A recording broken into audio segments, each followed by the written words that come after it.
All right, 3 o'clock. Time to finish up the day, guys. Um, Let me just moderate the conversation for now so we can finish our discussions. We're talking about advertising. Now, another advertising requirement is that you, as a licensee, cannot use the term realtor in your advertising unless you're a card carrying, dues paying member of the National Association of Realtors. In other words, when you get hired by a broker, you're going to have to join a local board of realtors, plus the state of New Jersey Association of Realtors and the National Association of Realtors. Once you pay your dues, you can call yourself a realtor. But if you haven't paid your dues and are not a member, then you cannot call yourself a realtor. So only members of the National Association of Realtors can call themselves realtors. All right. Now, anytime you are advertising a specific property, you must advertise the exact municipality the property is located in. You cannot have an ad that states house located in or around the Hawthorne border. What? What does that mean? That could mean, let's see, Hawthorne border, that could be Wyckoff, could be Fair Lawn, could be Rochelle Park. What else? Could be Patterson. So where's the house? You must make the true location of the property known. You don't have to put the street address, but you must put the municipality of the property being advertised. So if the house is in Hawthorne, you say it's in Hawthorne. If it's in Wyckoff, you say it's in Wyckoff. If it's Patterson, you say it's in Patterson. You must be specific with your municipal location when advertising specific properties.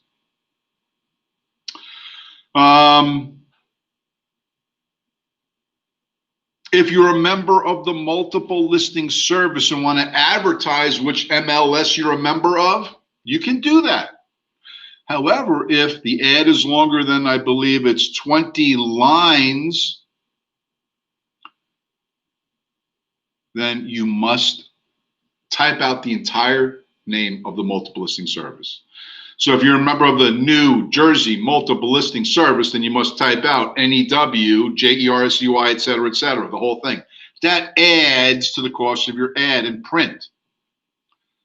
So maybe if you're doing an ad with less than 20 lines, you might be able to get away with just saying member of 2 MLSs and be adequate. If you're advertising a home warranty, and I'll have to explain that in a minute, you must advertise who pays for the premium of the insurance policy. So what's a home warranty? I used to sell these quite a bit when selling older homes. A home warranty is an insurance policy that the buyer gets when buying a house to protect that buyer against any system breakdown over the course of the first year of ownership of that property. So if someone buys a house with a home warranty and the air conditioning fizzes out, they're covered. Subject to a small deductible, they may even be subject to getting an entire new system replaced in the building, subject to just a small deductible. However, if I'm advertising the house comes with a warranty, I must specifically state in the ad who pays the premium for that policy. I've had gone to different closings representing a buyer where at the closing, the seller's attorney said, now we need an extra check for $395 from you, Mr. Buyer. The buyer says, what for? He says, for the home warranty, the buyer's home warranty. Well, it was never explained, but the ad said it came with the policy. Well, yeah, it's for the buyer, so the buyer has to pay the policy, so your check would be appreciated. I actually caused a little bit of contention because I stood up on behalf of my client and said, my client will not pay that amount. In fact, I won't pay it. I believe the seller is required to pay that amount. The seller looked at me square in the eye and said, I ain't paying it. It wasn't my idea. So everybody looked at their agent. The seller's agent said, what? It comes with an insurance policy. Buyer's got to pay. But you never said that the buyer had to pay the premium. I watched that agent write out a check $395. And he had to pay for that warranty policy out of his own pocket because he forgot to specify who has to pay the premium on that policy. So guys, be very careful in your advertising. Make sure that if you're describing something like a home warranty, that you also describe who has to pay the premium for that thing to be used.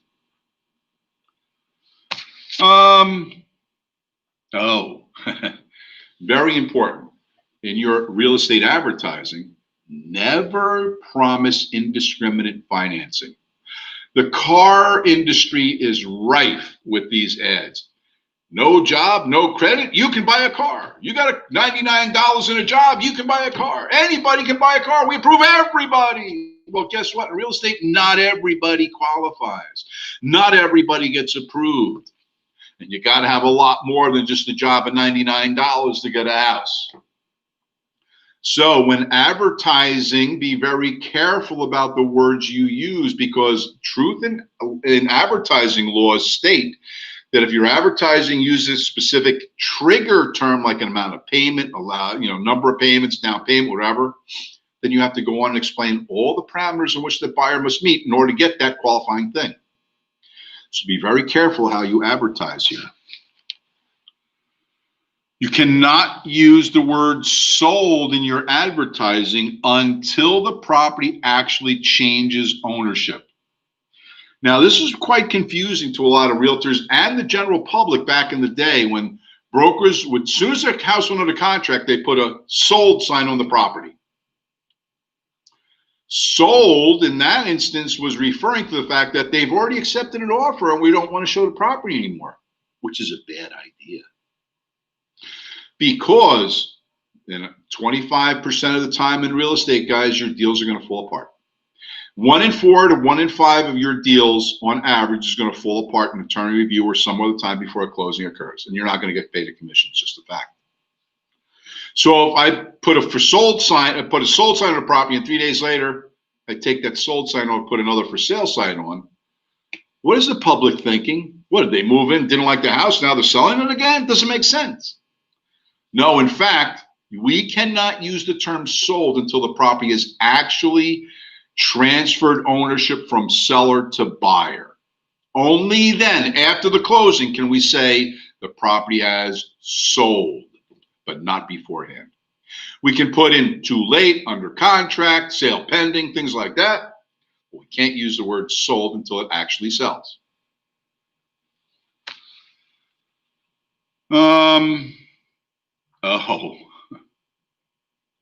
You cannot offer anything for free in real estate except one thing only. And you've gotten these ad placards, postcards, letters from brokers all the time. Call me for your free, no obligation CMA to find out what your house is worth in today's market.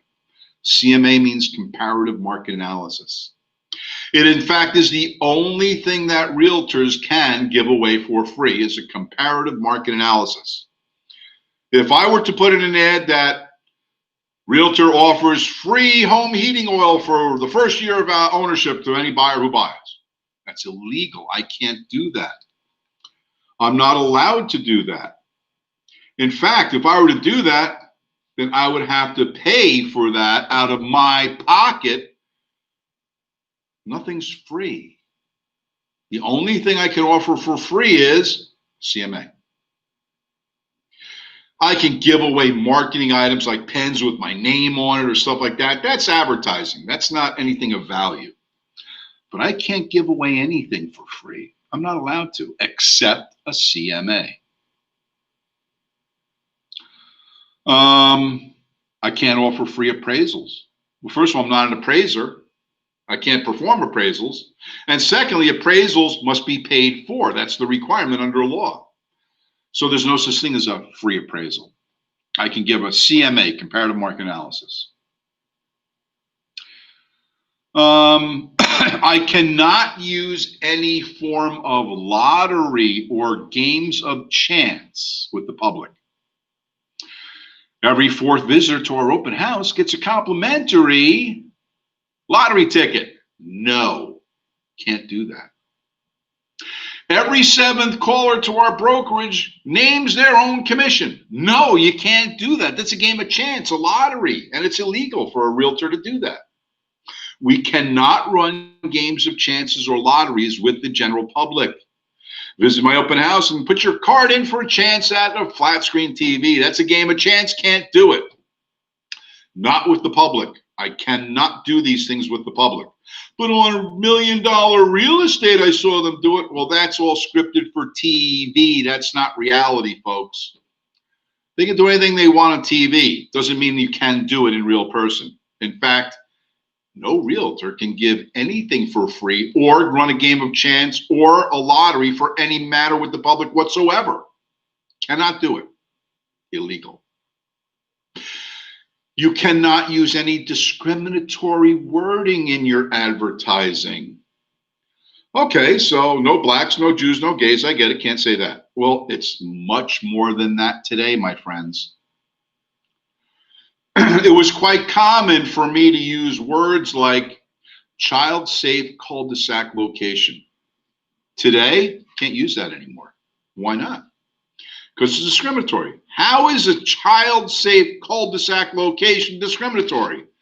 Because I'm only advertising to families with children. So if you don't have children, then you can't buy this house. What? That's not what I mean, but that's what it's being inferred as. Here's one that I found extremely offensive. Walking distance to church. How is this offensive? Apparently, I'm discriminating against persons who are handicapped and not able to walk. Therefore, that church is not in walking distance. So I can't sell to anybody who's physically challenged. That's not true. But that's what people are inferring. Secondly, I was twice wrong because I used the word church. And a church refers to a certain religion or denomination. Instead, the ad now has to say something like, in the vicinity of a house of worship. Because it must be politically correct. And not 3 months ago, not New Jersey, but the National Association of Realtors came out with a white paper and said to their members, no longer can you use the term master bedroom because it's discriminatory. What? Yes, the term master infers a racial disparity. Whether you agree with this or not, guys, I certainly don't personally, but whether you agree with it or not is irrelevant. It's the rule today. You can't use certain words because some people get upset by the use of those words. No comment here, no comment. I can only get myself into trouble if I were going any further. So we have to be very careful about the words we use when advertising real estate. If it sounds inappropriate, don't use it. And by the way, as I said, your broker is responsible for everything that you do. Therefore, they're going to want to see any ads or ad copy you're going to write before you submit it for publication to make sure it doesn't offend anyone and abides by the Real Estate Commission rules on advertising. If not, you're going to have to change the ad just to please them, and then you can print that ad or publish that ad, but not until your broker has approved it, because they're responsible for everything you do. And if you advertise a commission rate, let's say your competition's out there hyping on the 6%, and you come in, I'll sell any house for 3.9%. Well, in order to do that, you must put in your ad the following disclaimer. In New Jersey, all commissions are negotiable. All commissions are negotiable. So I saw an ad on TV not too long ago from Purple Bricks. They're doing 2% real estate sales, Tim. How do they justify that? Well, if you read that article or you looked at that ad, at the bottom of the screen, it says this: in New Jersey, commissions are negotiable, meaning you can pay different rates. That's just an advertisement they're running for a specific program they've got. So in New Jersey, all commissions are negotiable, must be the disclosure on any ad that contains a commission rate in it. All right, that's the general advertising rules and regs. So the stuff you need to know to pass an exam. Did anybody have any specific questions about that? When advertising does cost money, meaning no social media, the broker's agent who pays, or is it that between each broker and agent? It's between each broker and agent. Add me to. Oh, you guys are doing something like a WhatsApp, I guess, right? Okay. I thought that was a question. Was there any questions before I move on?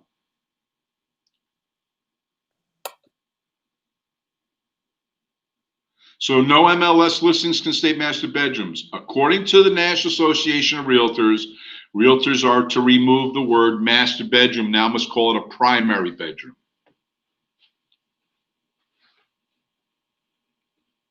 Did anybody else have any questions about these rules before I move on?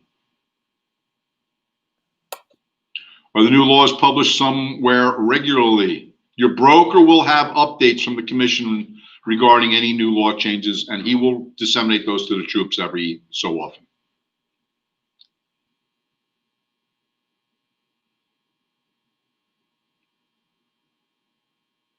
I see a couple more people typing, so I will wait. As an agent doing showing, can agent use the word master bedroom? Again, Yami, I just said no. You can no longer use that word. Primary bedroom. Is the salesperson responsible for advertising or the? Or the?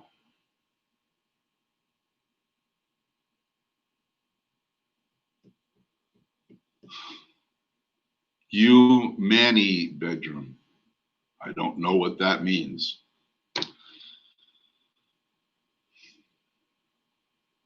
All right, I'm going to have to move on, guys.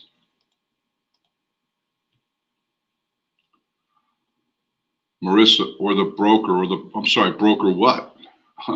Guys, again, I don't do well with part questions. Ask me a full question, I'll gladly give you an answer. I got to move on. All right. Now, commission rebates. What? Real brokers offer commission rebates? Well,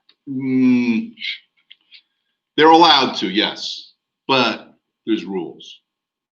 So why do brokers get to offer rebates? Well, only under one condition can they do that. A broker can offer a buyer a rebate for some of the commission money that the broker earned when selling that buyer a house. Why would a broker do this? To increase business. In fact, this rule came out in 2009. Now, if you're from the sticks and never heard about the 2008 recession, then you have no idea about what the market conditions were. And I'm telling you, from the front lines of the battlefield in 2008 and 9, it was rough. It was a tough one, man. And in 2009, people were not buying houses who normally would buy houses. Why? Because of such uncertainty in the markets. The markets had just crashed tremendously.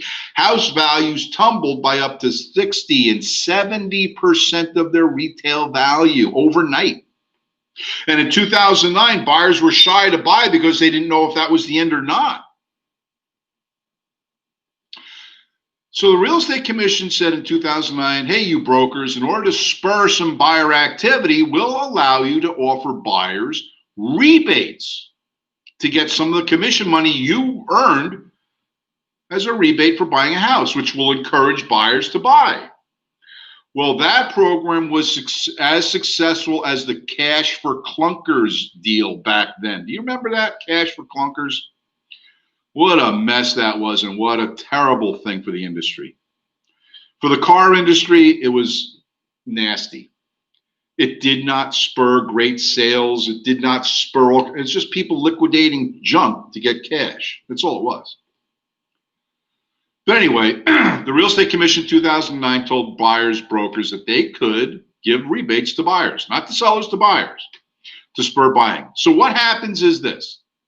If you are a real estate broker offering a buyer's rebate, whenever a buyer were to sit down with any one of your representatives, your salespeople had to give them a typed document saying this brokerage firm offers buyer rebates. This is how it works.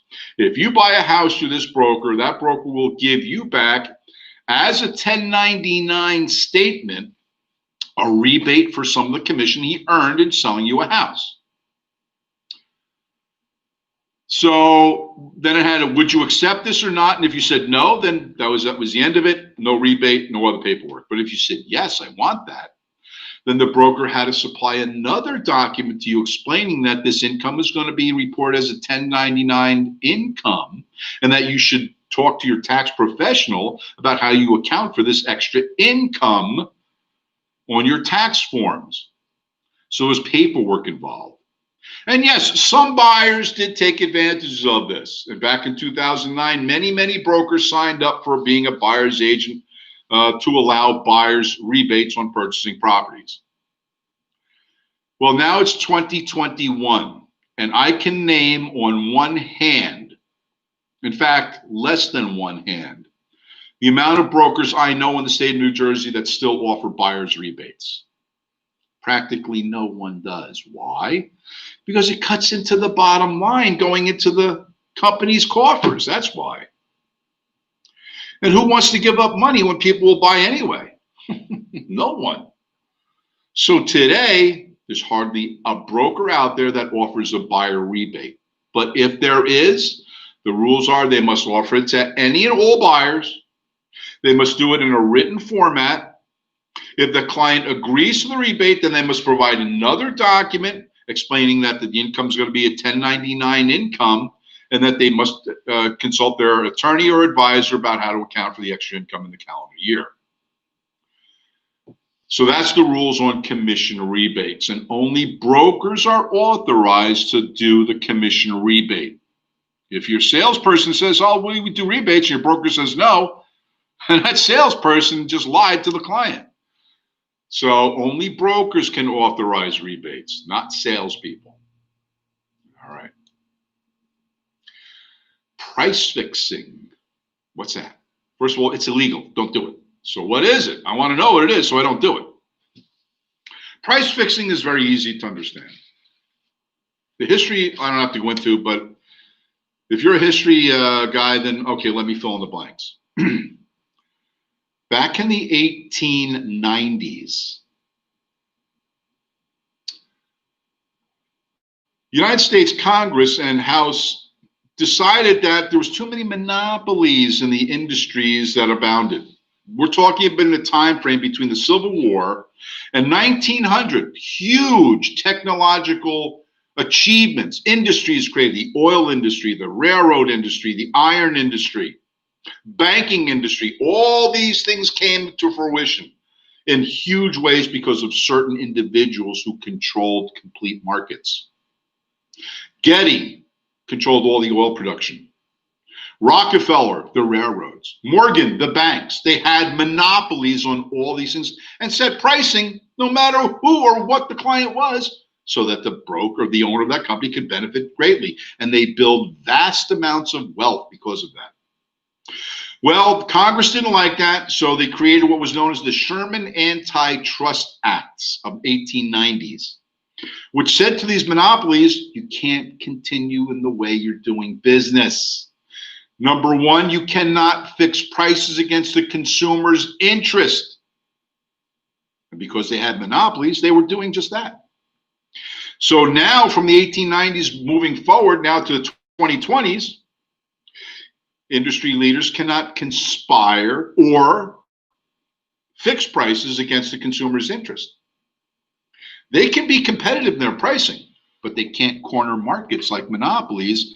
And that's why there are certain antitrust charges being levied against companies like Google and Facebook, because they literally control entire sections of industry, the high tech firms.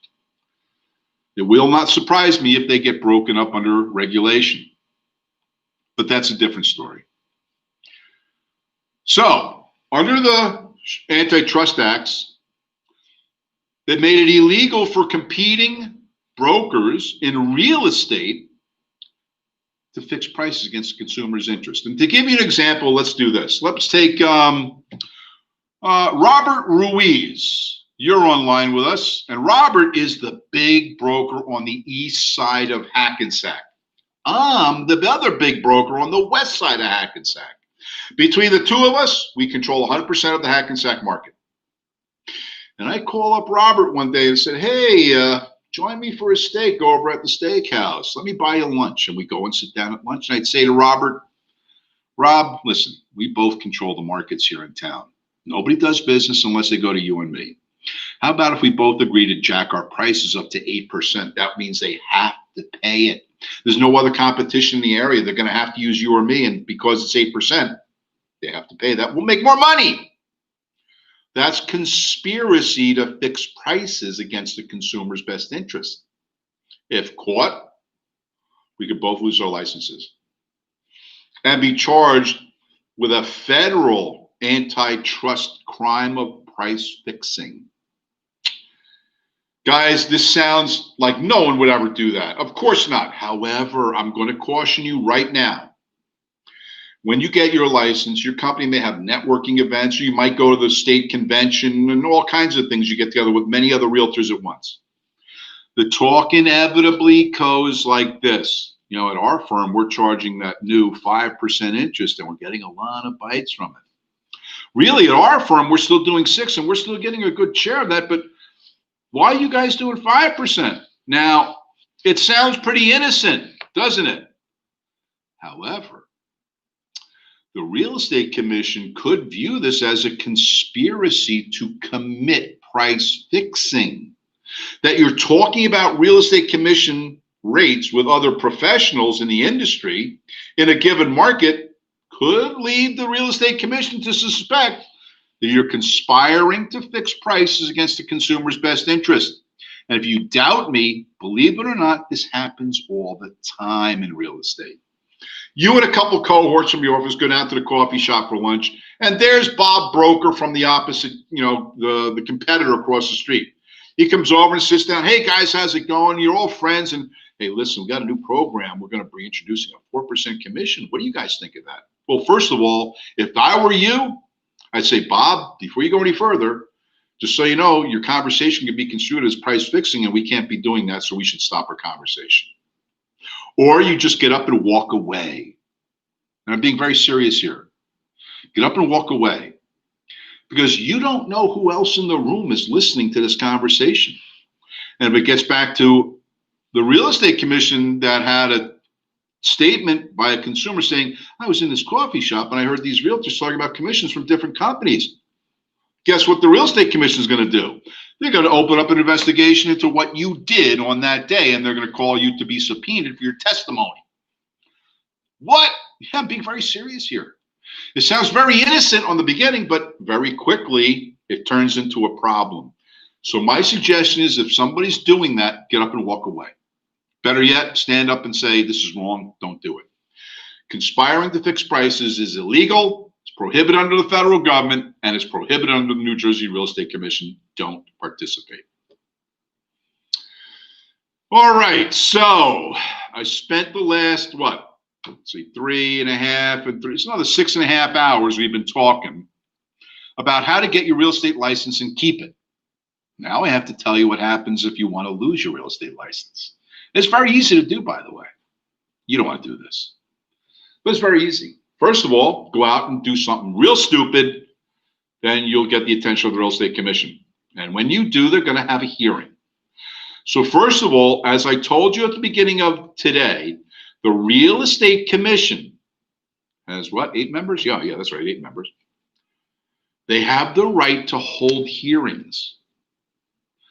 So if the real estate commission feels that you are worthy of an investigation, they're going to send you a letter notifying you that you have 10 days in which you must appear for a hearing. So the process is that the real estate commission must notify you at least 10 days before the scheduled hearing and what the charges are. And by the way, as a salesperson receiving that letter, rest assured, because your broker is responsible for your actions, they're getting the same letter. And they're being called down to testify as to why this occurred and how it occurred. Your broker is not going to be very happy with you. So now you got to go down to Trenton and go to a hearing. They're going to present evidence and testimony against you. You have the right to cross-examine that testimony or evidence. You have the right to present your own defense testimony, witnesses, and evidence on your behalf. The real estate commission will then consider all the evidence, and if you're found innocent,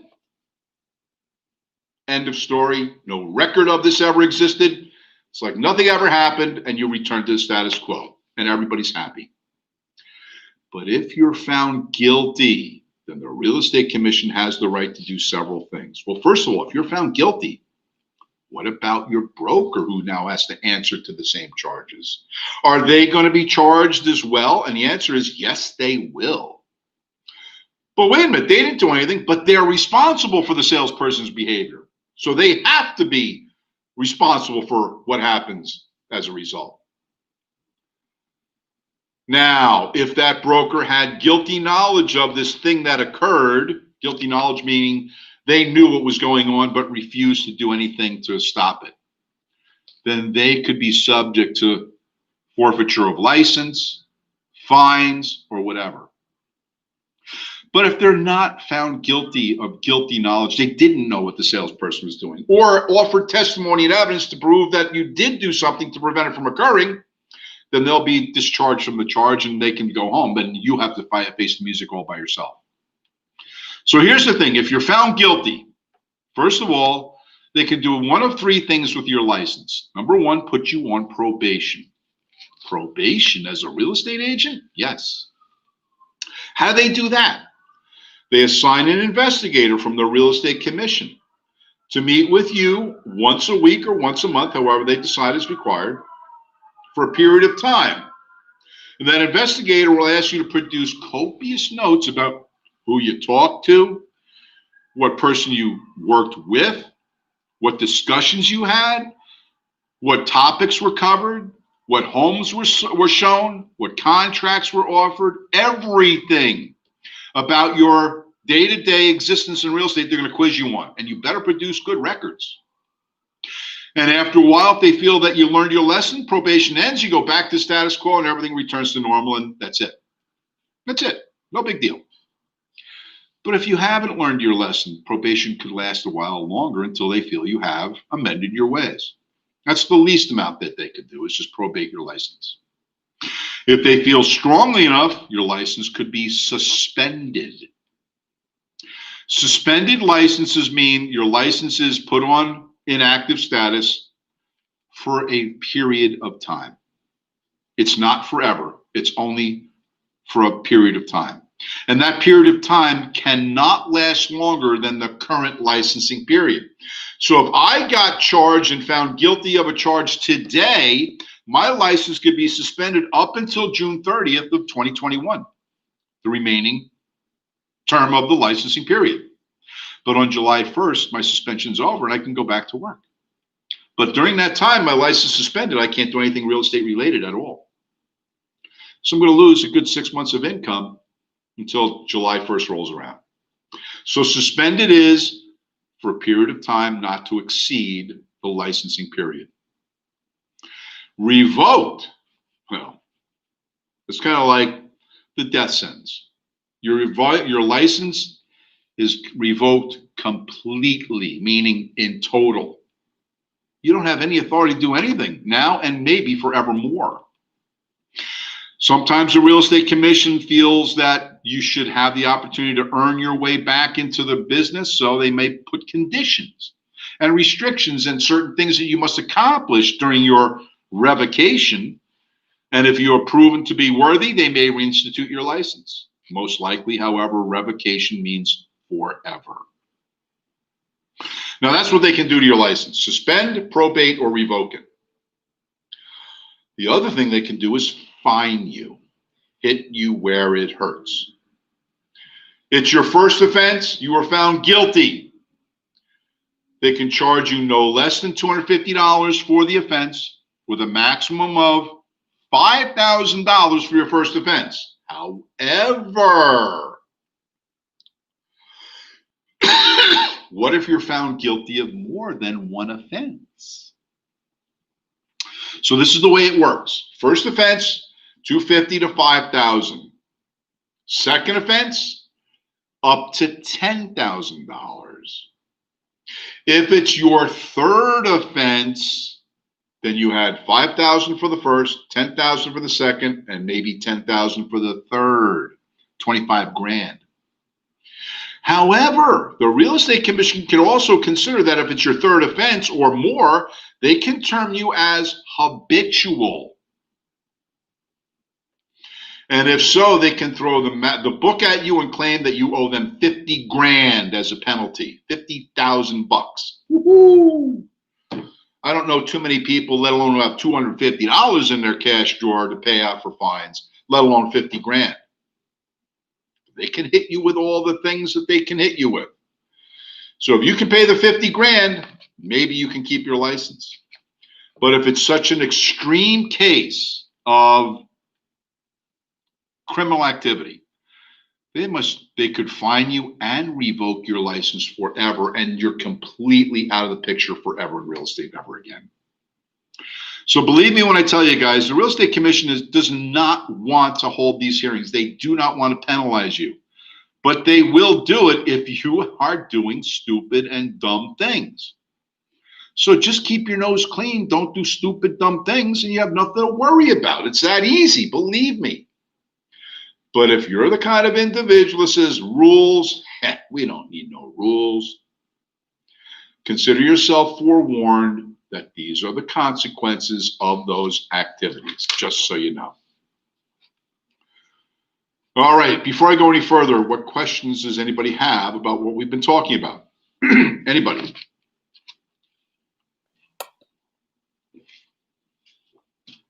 So the licensing period is 6 months? No, Marissa, no one ever said that. It's for 2 years. Does an agent need to renew their license every 6 months? Boy, where have you been? Did you just join our class, Marissa? And if so, how are you going to get credit for all day if you just joined our class? My goodness. I'm sorry, I won't even answer that question. What's the name of the act? The Sherman Antitrust Act.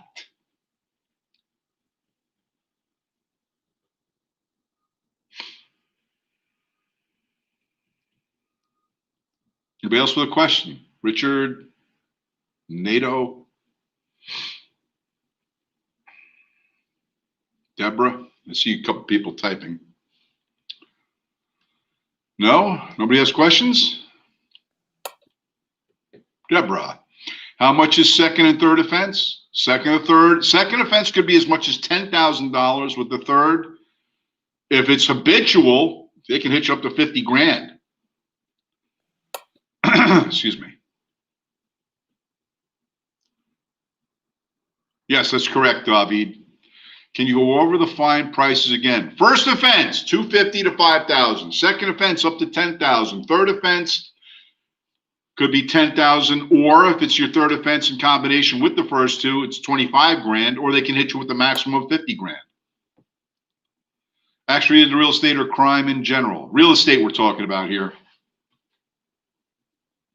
Understood that a real estate agent can work with only one broker. How about a broker can work with a couple of real estate agents? Broker can hire as many real estate salespeople as he can handle.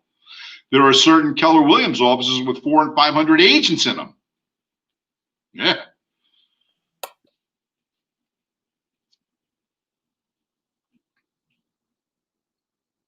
Anybody else? Robert?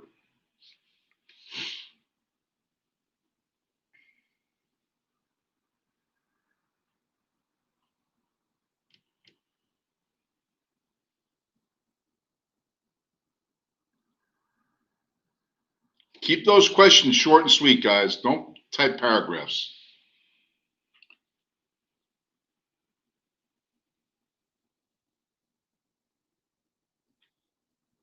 All right, I'm going to have to assume you guys just have your dialogue bars open and really don't have questions. So I do. Oh, it's one broker per. I'm sorry, Robert. Can you put that in context so I can understand? What do you mean one broker per state? Ayana, can you say the definition of the act again? Sherman Antitrust Act. Will we ever review or learn what exactly will be on the test? That's what we're doing in a 75-hour course, is to prepare you to pass that test. Yes. Guys, come on. How many times do I have to say Sherman Antitrust Act? You guys can Google it. You can Siri it. You can look it up, please. Can a salesperson work with one person per state? Okay, guys, I'm sorry, but we're way off base here. We're not talking about that stuff. We're talking about probation, suspension, and revocation of licenses and fines. We're not being pertinent here. Dale, what did I do? I went through hell, Dale. I'm sure not everything is in this book isn't on the test. Well, everything in this book could potentially be on the test. I'm going to leave it at that, guys. We still have some ground to cover to get out of here today. So let's move on.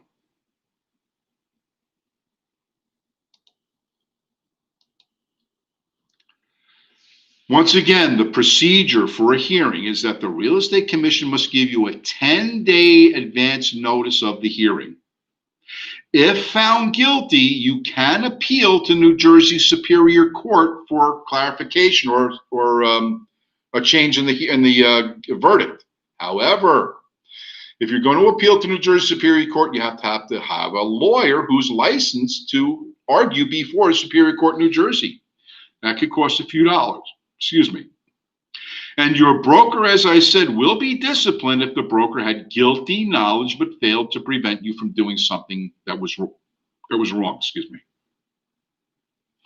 And repeat offenders may be denied to ever hold a real estate license again in this or any other. Well, in this state, they can't. New Jersey Real Estate Commission can't rule on out-of-state cases, only in-state cases. However, I will tell you this.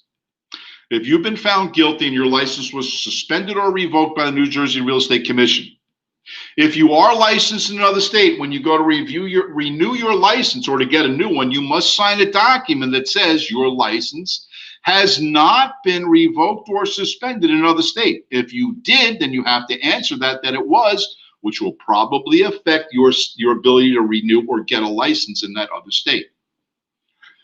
So just be aware of that. All right. Now, what kind of violations are we talking about?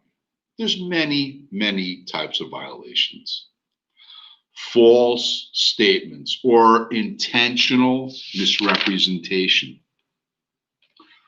What's that? That's where I knew something to be false, but I told you the fallacy anyway to convince you to buy something or sell something. That way, I get paid a commission, and who cares about you? Well, the Real Estate Commission cares. So making false statements, intentional misrepresentation is one of the biggest offenses by a real estate practitioner. The second biggest offense, believe it or not, is number 2 in the book here, failure to account for other people's money. Now, you would think handling security deposits or, down payments is just a matter of business for a real estate professional, and it should be. However, there are some people that are tempted by the lure of an easy dollar. Look, I'm doing shore rentals, and my client just gave me $6,000 in cash for the rental for next year. I never gave him a cash receipt. So there's no paper trail that there ever was a $6,000 deposit. So I just slipped that in my pocket. And next year when he comes down to get his property, I'll say, I don't know what you're talking about. I don't have any evidence you gave me $6,000. Can you show me a receipt? No. Guys, this happens more than you know. Those people will be charged with failure to account for other people's money if the consumer makes a complaint, and they do.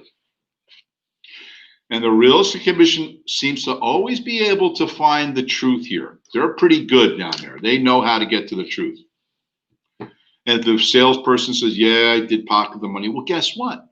You're not worthy of holding a real estate license. You can't be trusted, especially when it comes to money. And this is a big part of our business, handling money for others.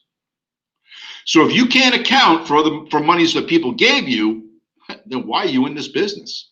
You're stealing, and that's wrong. That's the number two as far as numerically goes, how many times people are convicted of something. Number two is failure to account for other people's money. If you were convicted of certain crimes, money laundering, forgery, embezzlement, things like that, those are money crimes, your license is in jeopardy for sure.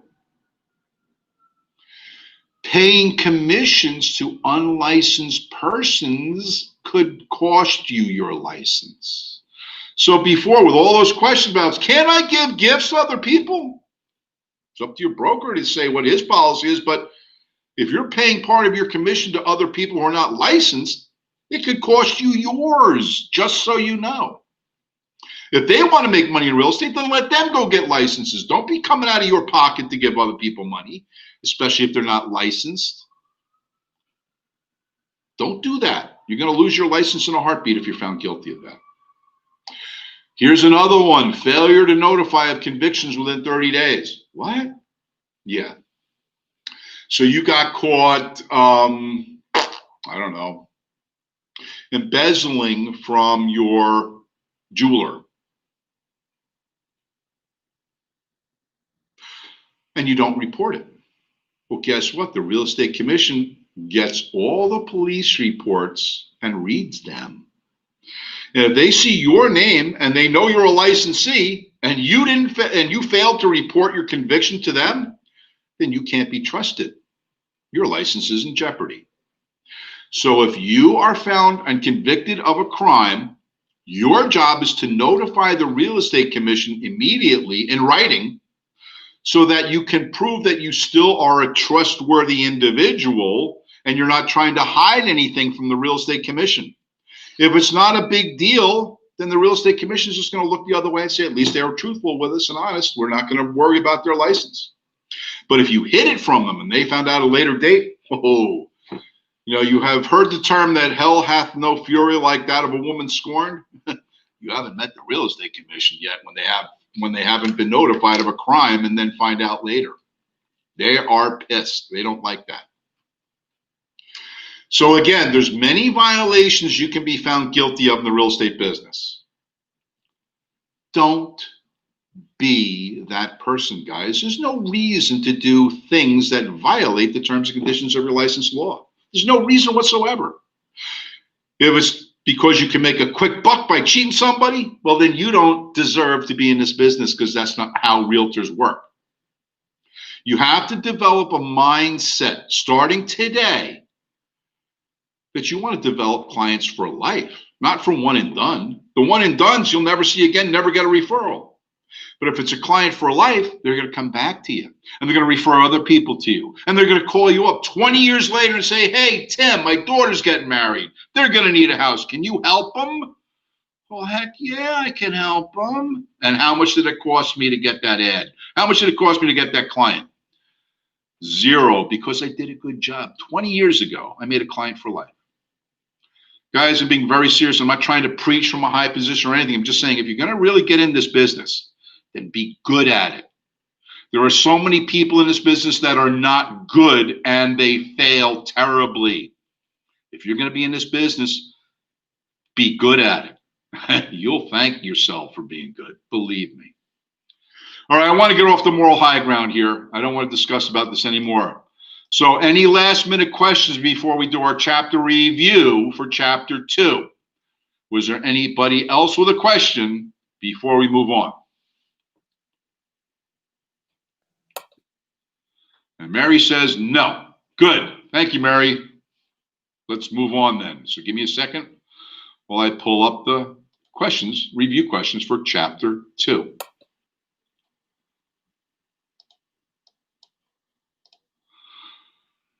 All right.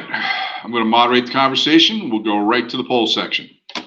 Number 1, a licensed salesperson is allowed to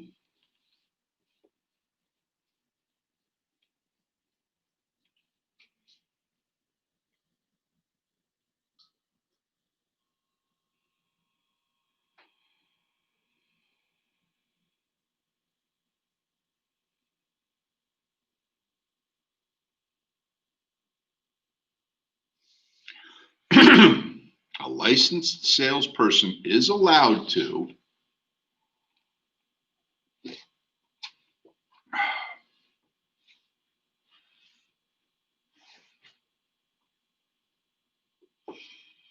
and out of those who responded, 78% of you are correct answering B, leave one broker and affiliate with another. Yeah, you're an independent contractor. You can do that.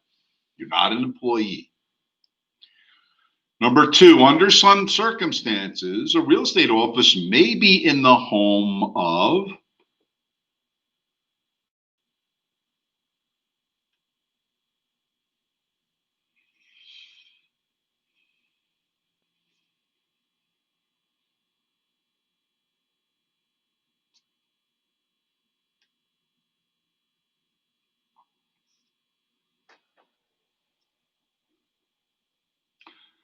all right.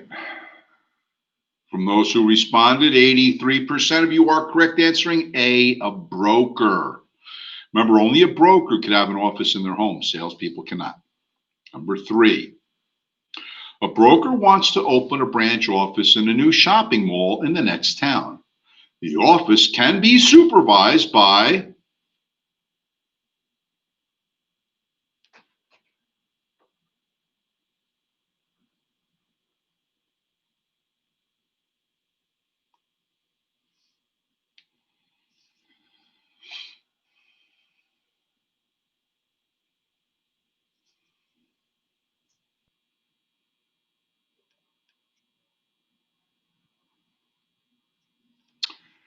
and from those responded, about 3 out of 4 you, 76% of you answered correctly D, a broker salesperson.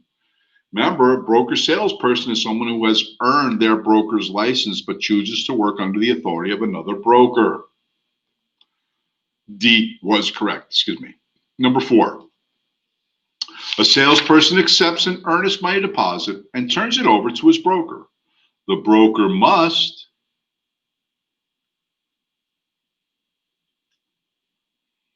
Now, while you're answering the questions, I'm going to bring to your attention that after each chapter, there's this thing like on chapter 2 on page 24, it says useful websites. Well, New Jersey state government's there, the Real Estate Commission, the state legislature, National Association of Exclusive Buyers Agents, and the Real Estate Buyers Agency Council are all represented there as useful websites you can contact for information. After every chapter, we do that, guys. Just a way to build your database of information referral and reference material. So what do we got here? Let's see. A salesperson accepts an earnest money deposit and turns it over to his broker. The broker must D, deposit it within 5 days in a trust account. 65% of us are correct answering that. Very good. Number 5, an escrow account may be opened in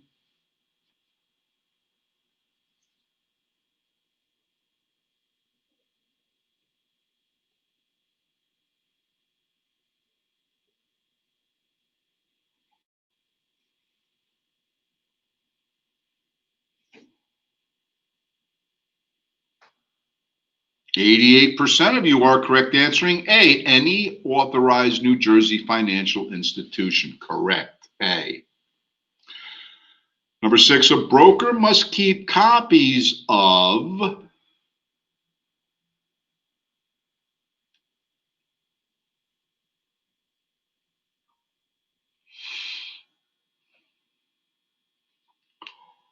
excuse me.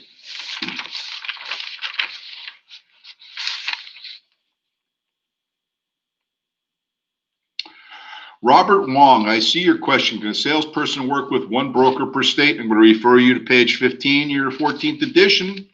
Right on that page, it states the answer to your question.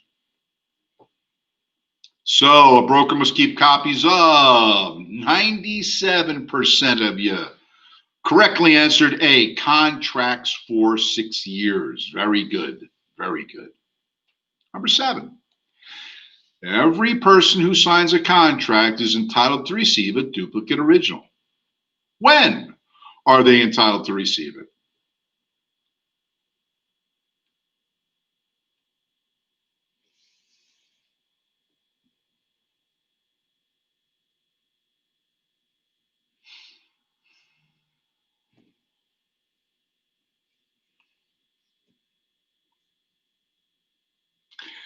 And 90% of you got it correct. A, immediately. Yes, immediately is required. Yes. Number 8, every sales contract prepared by a broker must contain a notice that, again, in your textbook, I didn't specifically go over that one point, but it's in your textbook and you need to know. So you got to read this stuff.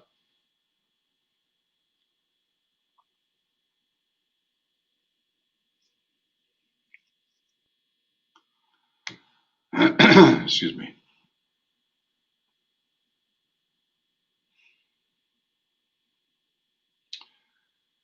Every sales contract prepared by a broker must contain a notice that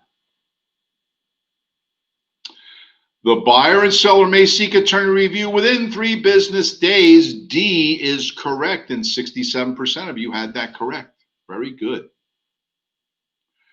Number 9, when the broker is the seller's agent, buyers are entitled to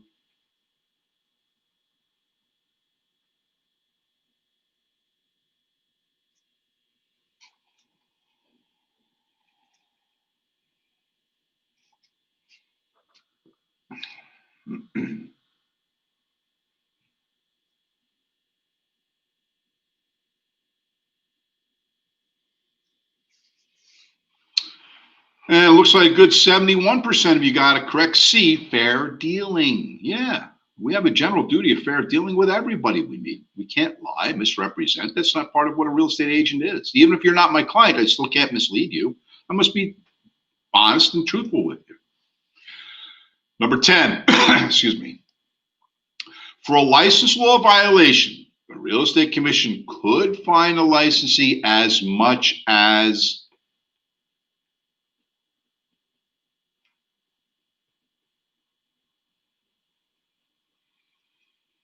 yeah, 91% of us got it.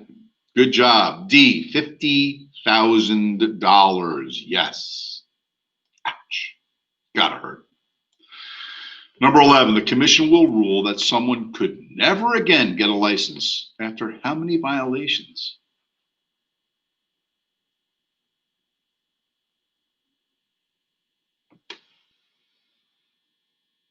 Ooh.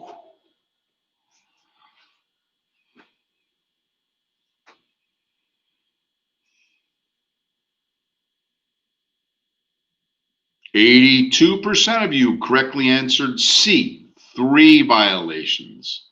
Yes, if you've been termed habitual offender after 3 violations, you may be permanently removed from the real estate licensing community. Number 12, rebates or a part of a commission may be paid to a who?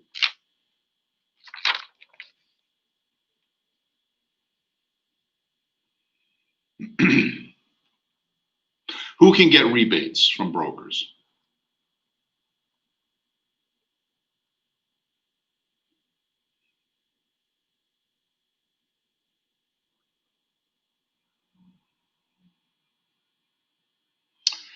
And about 60% of us got it correct. B for boy, buyers only. Yes, sellers can't get rebates, only buyers get rebates.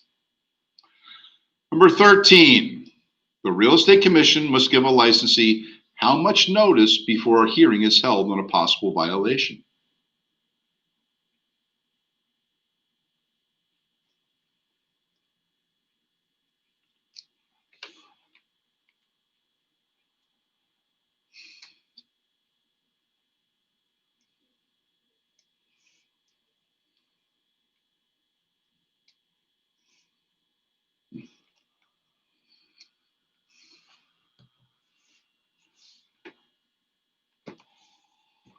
And that answer is 79% of us got it correct. C, 10-day notice. Yes, you must give a 10-day notice before the hearing is held.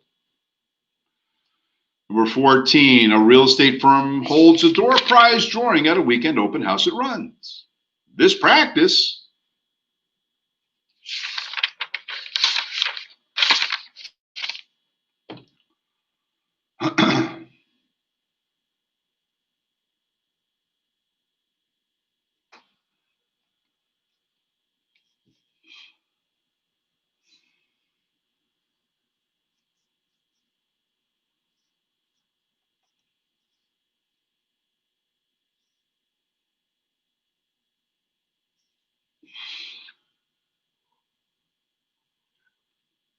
pardon me. And 90% of respondents got it correct. It is A, violates the commission rules. Yes, no games of chances, no lotteries, no door prizes. No, it can't do that. Number 15, sorry. A broker is offering her mother's house for sale and will charge no commission. Should she reveal that she is a licensed agent?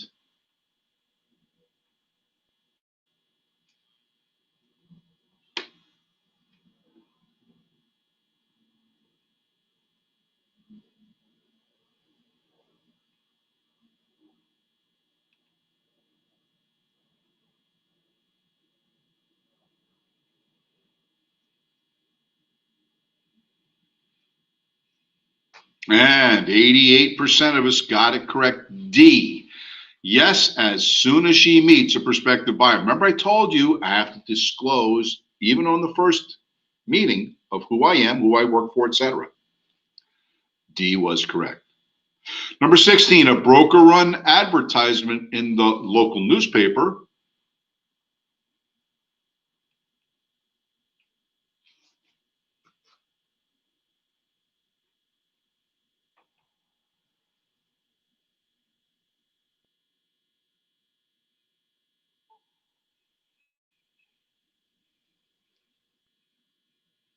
A broker run advertisement in the local newspaper.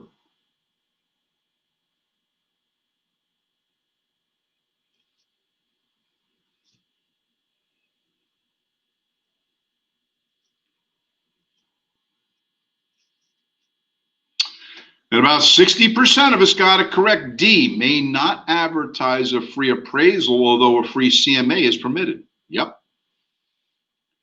Number 17, what is a reasonable effort for a seller's agent to determine material information about a property's physical condition? Whoa.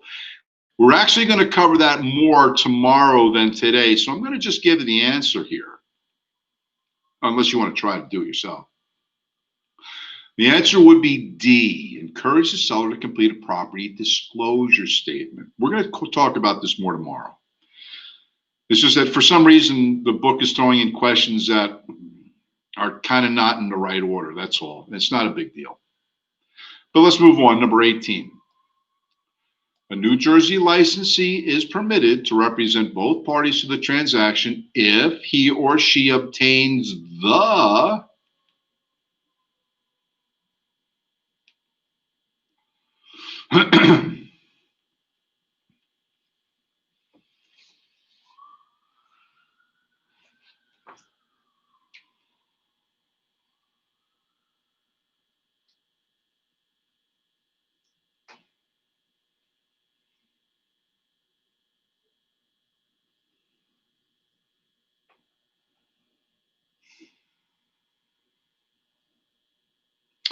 And a good 80% of you are correct, answering B, informed written consent to the seller, the buyer, and any other agent involved. Yes, everyone must sign disclosure forms. Correct. Number 19. Any agreement between competing offices to establish standard commission rates is referred to as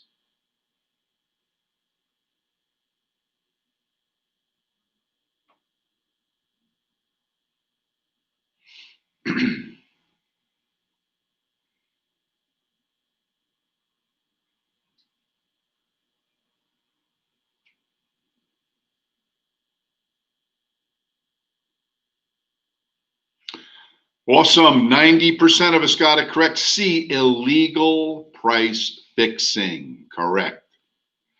And finally, the last question for review for the day. A salesperson working for a broker was disciplined for pursuing a flagrant and continued course of misrepresentations, making false promises, and failing to pay over money belonging to others. In this case, the broker's license, well,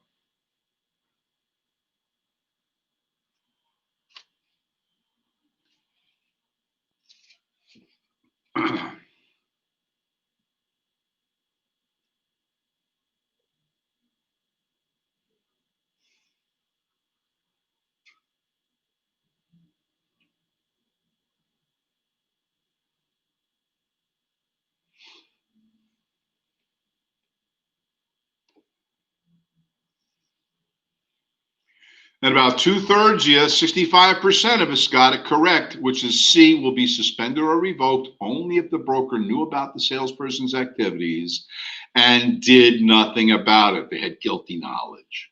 Okay, good job today, guys. Real good. We got, first of all, chapters 1 and 2 complete, and you did it well. I appreciate your patience and understanding. We got through it. Couple other things. Tonight, you have homework. Chapters 1 and 2 of the homework review quizzes that are available, and let me type in the address.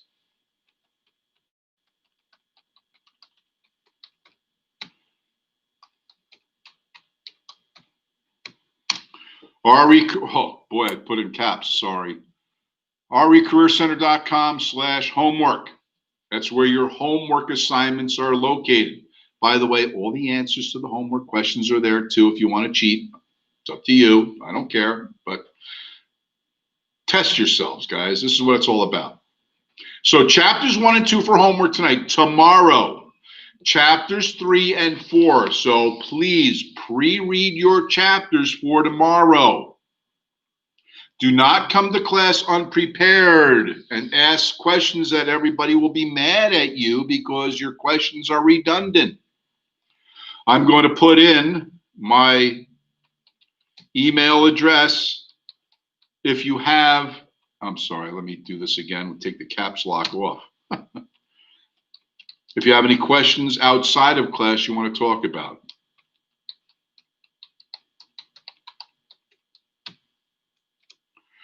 That's my email address. So you have the address for the homework. You have my email address. If you have completed all your other necessary requirements, you are done for the day. I know it's only, what, 4:15 or so? It's okay. You're covered for the next 15 minutes. And again, I typed it in caps, so that's why you're probably not getting it. Please, Alexia, no links. Please don't do that. Only me can put links in here. The link doesn't work. So let me retype it so you can get to it. recareercenter.com/home, work. And if I spelled it right, that should work. My email, just scan up. It's right up there, right there. tjensen@recareercenter.com. All right. And by the way, guys, if you're looking for the answers to the review questions, they're in the back of your book. All the answers to all the chapter review questions are in the back of the book. It's all in there.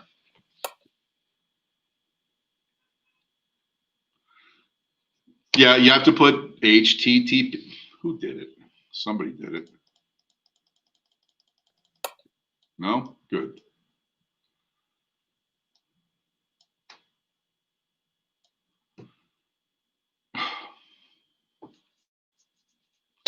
Well, I don't know how to help you guys. I'm not a techie, so that's the link where the homework's at. recareercenter.com/homework. That's where it's located. Now, you're free to leave. You're done for the day. Thank you for your participation. Tomorrow morning, we start at 9 a.m. If anybody has any other questions or concerns, please address them with me now. I'll be more than happy to answer those questions. Thank you for your participation, guys. We'll see you tomorrow morning. Anybody else have any questions? Let me know, and I'll see if I can help you. What to read for tomorrow? Chapter 3 and 4. That's what's on the schedule for tomorrow. Chapters 3 and 4. Can't find my email address. Okay, let me put it up one more time.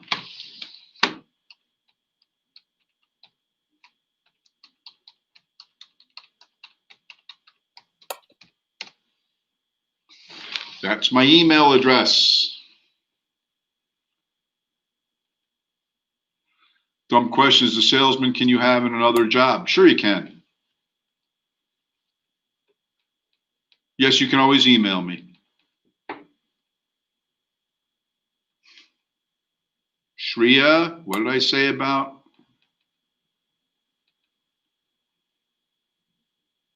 Shreya Patel, please don't post links, even though,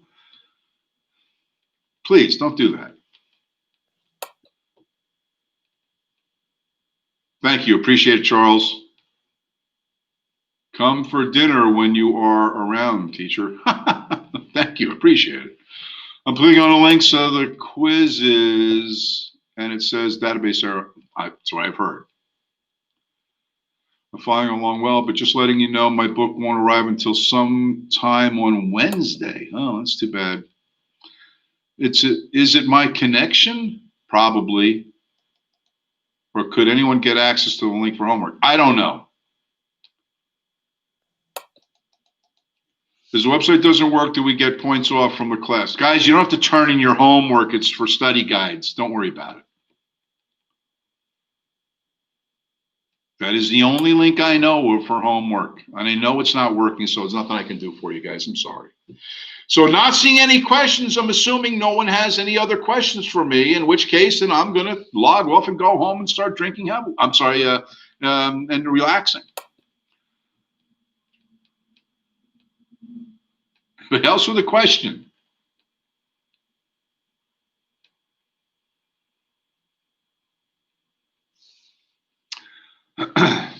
If not, then I wish everybody a good night, and we'll see you tomorrow morning at 9 a.m. All right, guys, have a good night. See you tomorrow morning.